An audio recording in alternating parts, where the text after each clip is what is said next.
Есть проституция, говорит, есть коррупция. Окончание, говорит, одинаково. Все этим пользуются, все этим борются. Понятно, да? Чтобы более понятно было.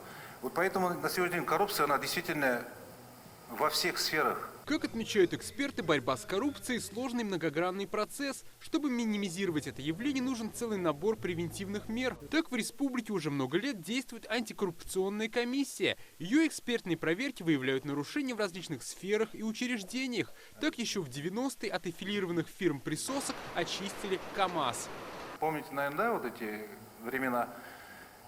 У каждого директора есть сын, дочка, зять, там, внуки подросли, там еще кто-то. И каждый открывал фирму. Если Магнитогорская какая-то единица, килограмм, я не знаю, тонна пусть будет, 1000 рублей стоила.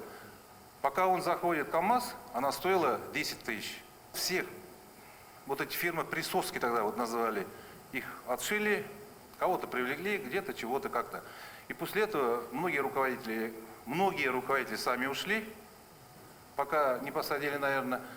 И после этого поменялось руководство, и вроде на сегодняшний день уже такой процветающий наш уважаемый КАМАЗ. По данным правоохранителей, в этом году в Татарстане выявлено более 1000 коррупционных преступлений. Это меньше, чем годом ранее. Больше половины фактов – это взятки. Средний размер мзды составляет 174 тысячи рублей. Больше 200 человек по уголовным делам были привлечены к суду.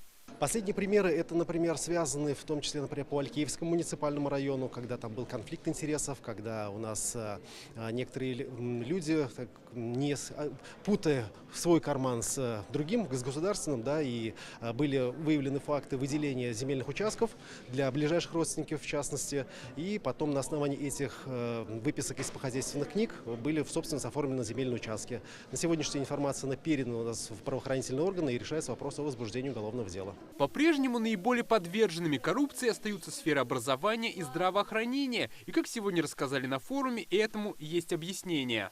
Понимая, какую общественную ценность имеет здравоохранение и образование, посмотрите, какой уровень заработной платы. И это объясняет, и поэтому хочу сказать, соблазн. И там, где общественная ценность и заработная плата, особенно в социальной сфере, скажем, конкордируют и близки друг к другу, там коррупционных проявлений меньше. В борьбе с коррупцией призвана помочь цифровизация. В Татарстане широко внедряют сервисы, где услуги предоставляют без личных контактов с чиновниками.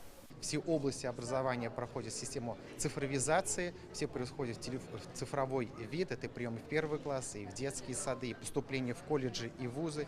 Система государственной итоговой аттестации ЕГЭ полностью цифровизована, и все остальные направления также будут проходить соответствующую цифровизацию и будут нивелировать и минимизировать коррупционные риски. И мы в этом году также отмечаем снижение количества коррупционных обращений. Я, как председатель Верховного суда нашей республики, личный прием не веду, потому что он опосредственно связан с тем, что человек хочет, чтобы я вмешался в рассмотрение этого дела. Разве это не коррупционная составляющая? Еще одна проблемная сфера – ЖКХ. Здесь, как отмечают, нужна большая прозрачность. Как начисляются и на что расходуются средства граждан. Как заявил глава антикоррупционного комитета, сегодня мы все потерпевшие от ЖКХ.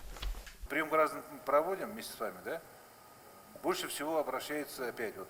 Ну, нехорошо она есть, правильно?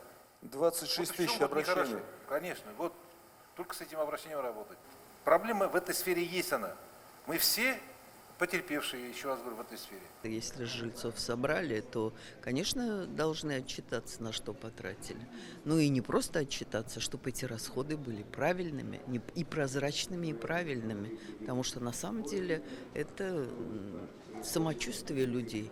Подытоживая, отметили, совершенствуя методы в Татарстане продолжит борьбу с коррупцией. В числе предложений от участников форума один из ближайших годов объявить годом борьбы с коррупцией. Сегодня также наградили людей, проявивших себя на этом поприще. В этом числе наши коллеги. Продюсер спецпроектов ТНВ Татьяна Тимошенко получила благодарность Государственного совета республики.